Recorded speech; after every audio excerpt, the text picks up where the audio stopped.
Hi there, my name's Bob, and today I'm going to tell you about my hometown. So I'm from York in England, and after my presentation, if you ever visit England and if you visit York, you'll know what to do and see there. And I've divided my presentation into three parts. First of all, I'll tell you about the location of York and the history of the city, and then I'll talk about some of the attractions, the things that you can see and do there. And finally, I'll tell you about the special types of food that you can eat in my hometown. Okay then, so let's start. First of all, the location. So York is in England, and England's in the UK, and the UK is in Europe. And it takes about 11 hours if you want to fly from Tokyo to London. So it's very, very far on the other side of the planet. Once you get to London, you'll have to take a train north, and it's about 2 hours on the train directly from King's Cross Station to York. If you've ever read Harry Potter, then King's Cross Station is where Harry and his friends take the Hogwarts Express up to Hogwarts.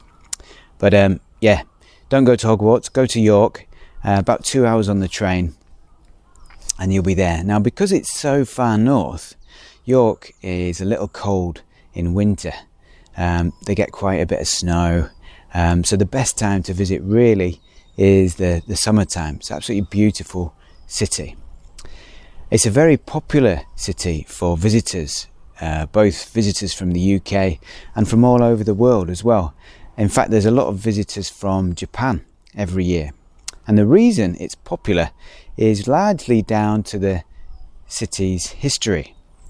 The city has got a 2,000-year-old history. It was first established by the Romans. So the Romans came over from Europe, and they marched as far north as York, and they established a camp, which has since become the city of York. And there's still a lot of evidence of the Romans in the city.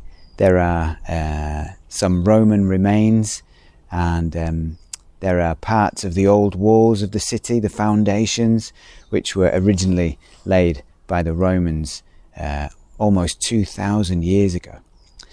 After the fall of the Roman Empire, the Romans left, and the next invaders were the Vikings. Now, the Vikings came over from Scandinavia in ships, and their first visits were raids. So they robbed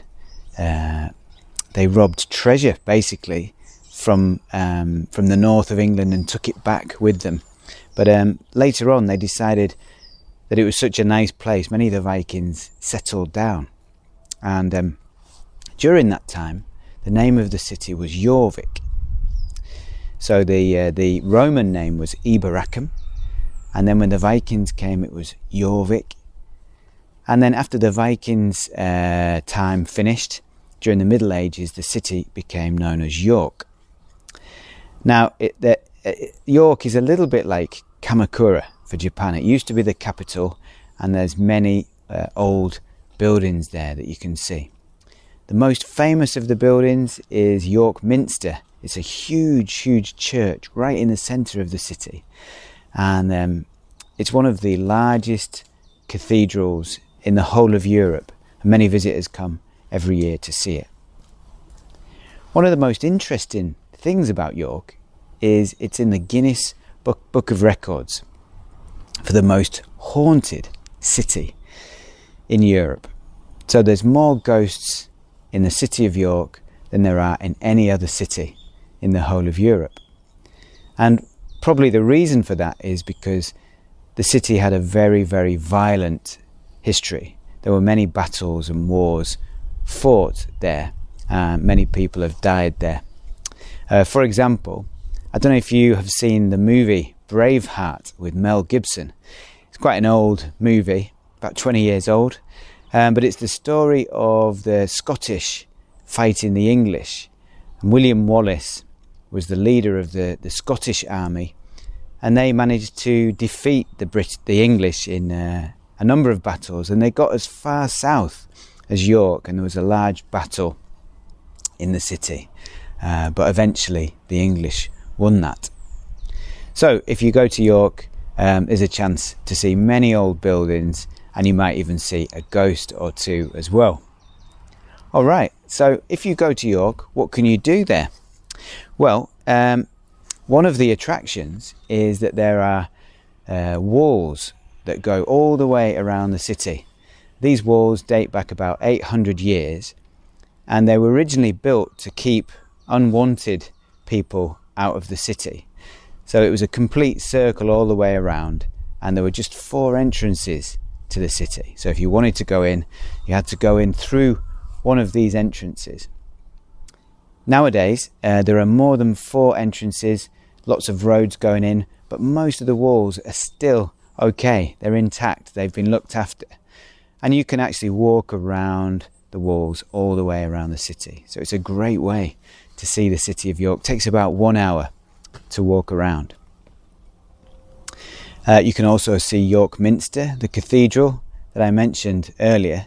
And there's also York Dungeon as well. And a couple of years ago I took some Kokusai Communication Gakka students to see York Dungeon, and here are some photos of that. So it's a lot of fun, and it's a way to learn about the city's history as well. You can take a cruise along the river, and you can visit Clifford's Tower as well, which is an old castle right in the centre of the city. So there's lots to see and do in York, but how about food? When you get hungry, what can you eat? Well, one of the most famous foods from England is fish and chips. And the fish and chips in York are especially good because York's quite close to the coast and the sea, so the fish is very fresh. Also, it's a good area for growing potatoes, just like Hokkaido as well. Fish and chips is delicious. You can put salt and vinegar on, and tomato ketchup as well, but be careful not to eat too much because it's very, very high calorie, so not something you should eat every day. Also, York's famous for curry as well. There's some fantastic Indian restaurants in the city, and you can order mild curry like chicken korma. It's not so spicy, or you can have vindaloo, which is probably the spiciest curry on the menu. And India used to be a colony of Great Britain, and there are lots of Indian people who live in the UK, and that includes York. So when you go to a curry restaurant, usually it's Indians cooking, so it's the real thing. It's delicious. So make sure if you go to England, if you go to York, try and have a curry, and try fish and chips as well. Okay guys, so today I've told you about my hometown, which is York in England. And don't forget, York is one of the most haunted cities in the world, and it's in the Guinness Book of Records for the most ghosts in Europe. Next, I talked about what you can do in York as well. So one of the things you could do is to visit York Dungeons. And finally, the food. Don't forget, when you go to York, try fish and chips. All right, well, thanks for listening today. Good luck with your presentation on your hometown. I'm looking forward to seeing it. Okay, take care. Thanks for listening. Bye-bye.